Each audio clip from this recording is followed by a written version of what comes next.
The Realme GT7 Pro marks a first for me. This is the first device that I received with the latest chipset that was announced on Monday of the same week that I finally got hands-on with this device by Friday of that same week.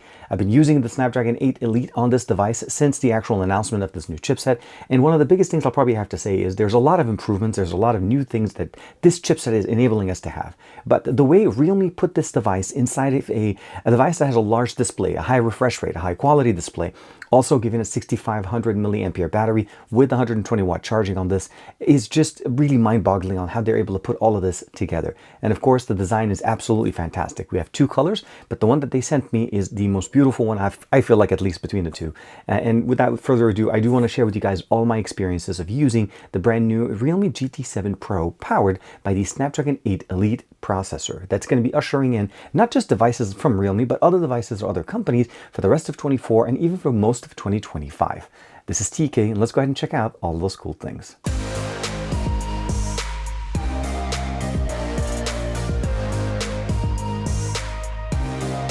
Like and subscribe, and make sure you hit that bell icon so you're always notified to whenever we have new videos for you on the channel. Again, what we have here is the actual retail box. This is the GT7 Pro, again, made by Realme, and this is one of their AI phones. I got an opportunity late last year to go check out some of their AI functional options that they're going to be putting in all of their devices, and they're definitely been delivering on that. And the Realme GT7 Pro here definitely does not disappoint. This is a European style charger, you can see here, or even Middle East, and it says 120 watts. You can definitely see it right there. And you're able to charge it up using USB-A port on the top with the included USB-A to C cable that they also include in the box itself. So it's really nice. The box does include that. And they do include a case as well. Unfortunately, it does not marry the color of the actual unit itself, as I feel like this one is super fantastic. But it definitely provides us protection on the device, and it has some information on the side, and it has a raised back. It's really nice to be able to see not only just basic accessories included, but also basic protection included for our device. The battery that we have here is a 6500 milliampere. So this is going to be literally one of the largest batteries on the market. I think, if I'm not mistaken, it's somewhere closer to what we see typically with ROG phones, but 6500. Again, one of the things that we're going to see with a lot of, I will say basically Oppo, Realme, and OnePlus in the future, of course, is the reliance on higher capacity batteries and faster batteries, which allows us to actually go beyond that 5000 milliampere, which we've been kind of stuck at for the last couple of years. And it's definitely very welcome to see a 6500 milliampere battery here, with basically giving us the ability of lasting not only over a day, but even longer, depending on the configuration you want to use. We have a triple camera stack on the back, two 50 megapixel cameras and an 8 megapixel camera for an ultra wide. The main 50 megapixel camera is going to be the IMX 906. It's a 50 megapixel camera with OIS. The IMX 882, it's going to be the 50 megapixel telephoto lens, which also has OIS for stabilization. And last but not least, we have the 8 megapixel camera. That's going to be the IMX 355. It's a lower quality camera, but I feel like the two main cameras pretty much provide you the best experience in here. On the side, we have a power button and a volume rocker, pretty much clean experience. On the bottom, we have a bottom firing speaker, USB-C, a dual SIM tray, as well as one of the microphones. On the left side, basically just a clean experience, very much a nice area here. On the top, of course, as usual, we have the IR blaster, an additional microphone, and rounding it off on the front, we have that 6.78-inch display. It's a full HD plus resolution display at 120 hertz refresh rate. But the camera that we have in here, this is going to be a camera that is 16 megapixels that provides us the ability of getting 1080p video. The cameras on the back will take us all the way up to 8K video recording, and of course, we have something that's actually new and unique to this device. Let's go ahead and sorry. And of course, we have something that's very unique to Realme devices is the fact that we're using an ultrasonic fingerprint sensor. You'll notice that the actual unit itself, the display does not light up. It actually does automatically read. And one of the things on top of that, of course, is now that it supports IP69. It also does work underwater. The fingerprint sensor will work underwater in case you want to be able to use this device because it has that water and dust resistance built into it. Now, when we're looking at the actual unit itself, it is running Realme UI 6.0. Now, this is a derivative of ColorOS 15, which is on top of Android 15. So a lot of the things that we're going to see here are going to be basically either mirrored or slightly optimized to run for Realme devices. But at its core, it's running Android 15 with a lot of customizations, AI features built in. The GT7 Pro is the unit that we're looking at. We have a 512 gigs of internal storage configuration that I have. Snapdragon 8 Elite mobile platform for the processor, 6500 milliampere. We talked about that. Now, this has built-in 16 gigs of RAM, and you're able to basically leverage another 12 from the internal storage. Helps, and it works perfectly great. We talked about the cameras, 58 and 50 on the back and a 16 on the front. Performance booster here, this is performance mode. You're able to go in there and customize the experience if you want to be able to get the better performance. There also is a GT mode that you're able to activate as well from the notification panel, and that gives you the ability of going into more of a gaming mode, a more optimized experience for gamers, and you're able to turn it on and turn it off directly from the actual configuration in there. And last but not least, model number is RMX5011. Now, the one thing that we'll notice on this device that is a little bit different than some of the other ones we've seen in the past is we no longer have a performance mode. We have basically balance, power saving, and super power saving mode. The performance mode for all intents and purposes is now being called GT mode. Now, no other device other than Realme devices typically carry the GT mode, so that's why we see a performance mode option in there. But in case you want to be able to push the device to its limit, GT mode is going to be the best one. And when you activate it, you get that nice little graphical interface here.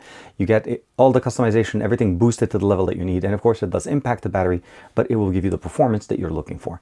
And again, if you don't want it, it'll leave a notification panel, well, a notification toggle here. You can turn it off from there or go back and turn it off from where it was. You're able to log into your Oppo account. You're able to customize all the different experiences, connectivity, sharing, wallpapers, customizations. The one thing that you'll probably notice here on the wallpaper that we're using here is that how that active, or basically the always on display, the game on, kind of goes behind the character here and it just comes back. Unlocking it just takes us straight back. You can customize it, change the different themes, and of course you can just load them up and set them up the way you want to.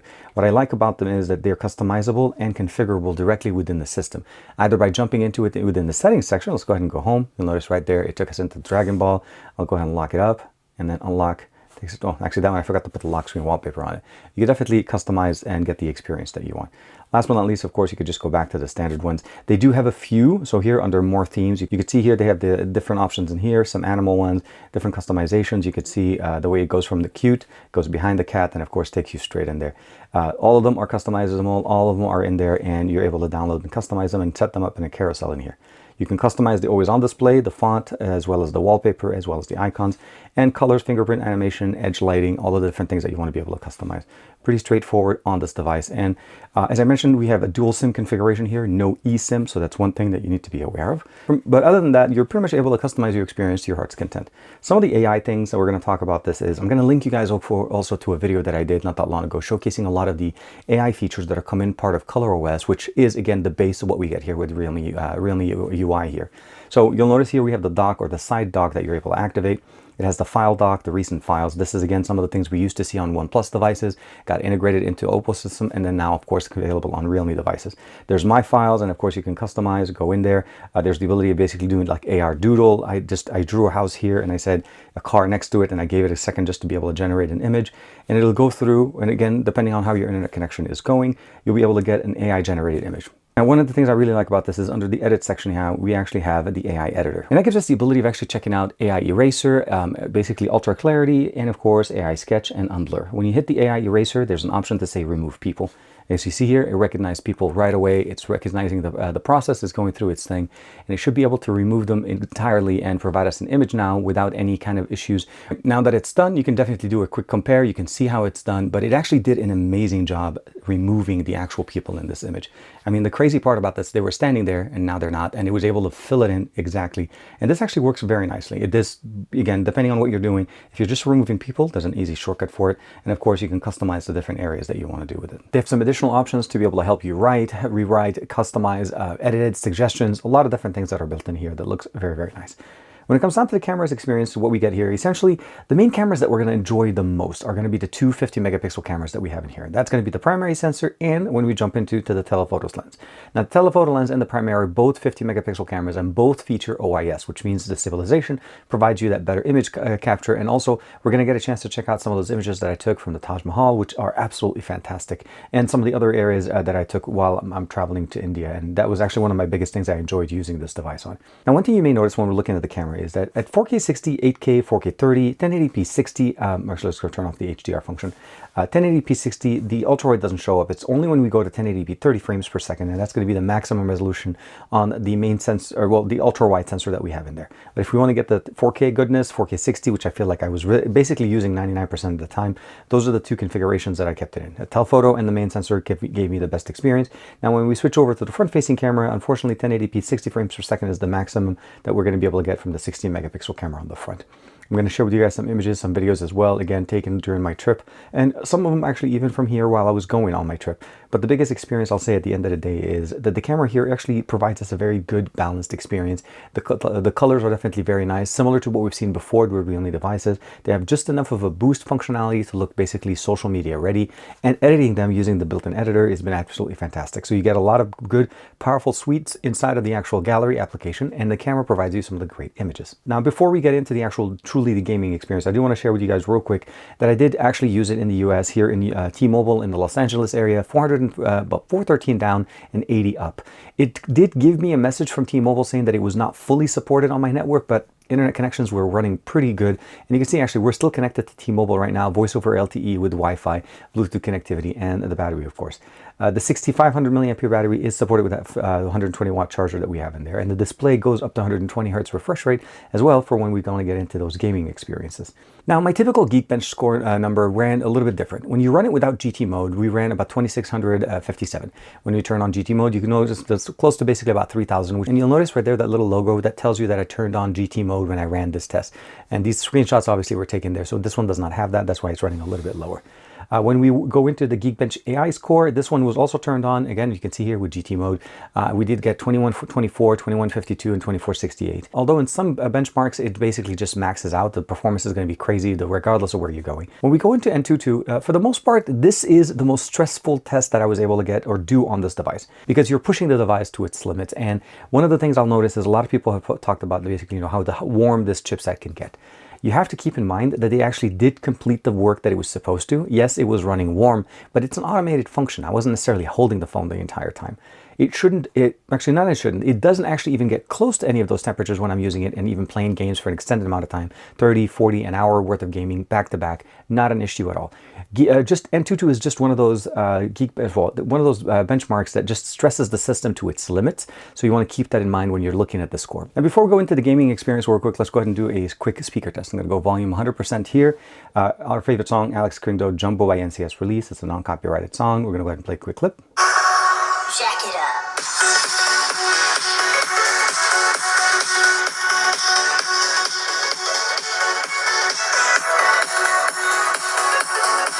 Definitely gets loud enough. The sound at the higher end when you're going 100%, it doesn't sound very bassy. It just feels a little bit not as bassy, and then you're able to go in there, play a little bit with some of the customization as far as the audio. But it definitely gets loud enough. We have the dual speakers in here that sound very, very good.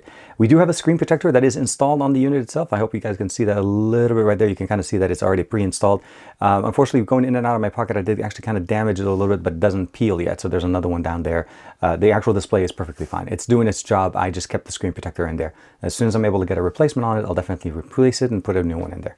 But other than that, it's straightforward. All the experiences that you're getting here, the lock screen, all of that, beautiful. The fingerprint sensor is absolutely fantastic. Now, Call of Duty Mobile, pretty much a standard experience here. What you get here is 120 frames per second maximum. You'll notice Ultra is supported here, and I'll go ahead and kind of put it in there. Ultra is supported here, and it is supported at medium settings. You can definitely see that it's pushing the system.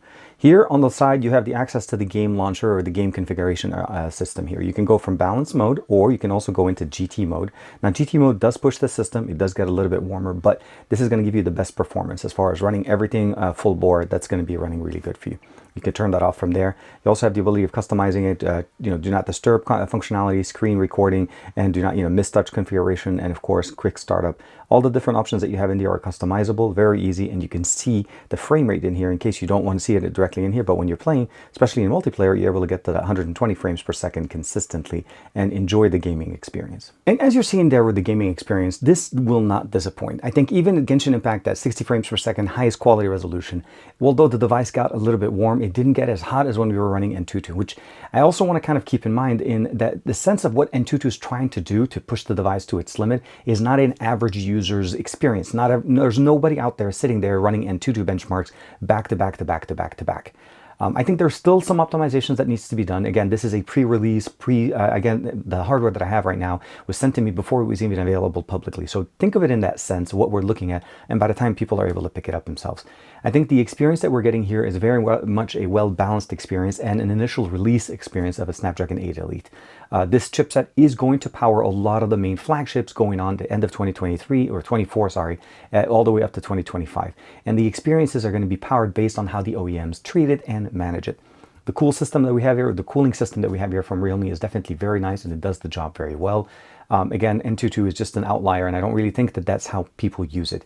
I've used this device on the daily, and I've taken it with me internationally. I've traveled with it, and I can tell you from just using it that I've never hit those temperatures. In general usage, snapping images. I mean, I was at the Taj Mahal with some friends, again, covering a different event, but I was snapping pictures and taking videos that almost entire day, and I did not get the phone to heat up to that level. So you can imagine when you're using the ISP, you're using the display, you're using the cameras, you're using the full system.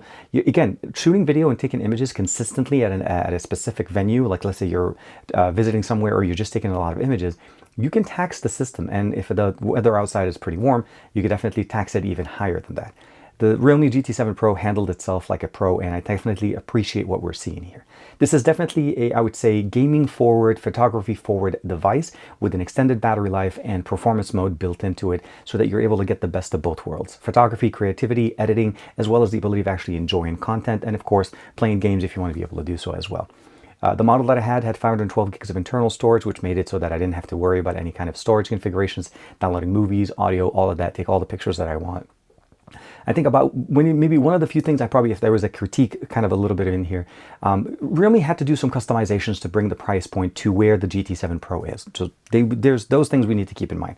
I love the fact that they did decide to go with a dual 50 megapixel camera on the main and the telephoto. Those are great. Again, as you see with the images that I'm sharing with you guys right now, the images with the telephoto lens have been exactly as you'd expect. The OIS helps us. It helps us with low light functionalities, but it also helps us with extended reach so that we're able to get those images closer and, of course, get the content to be as clear as possible.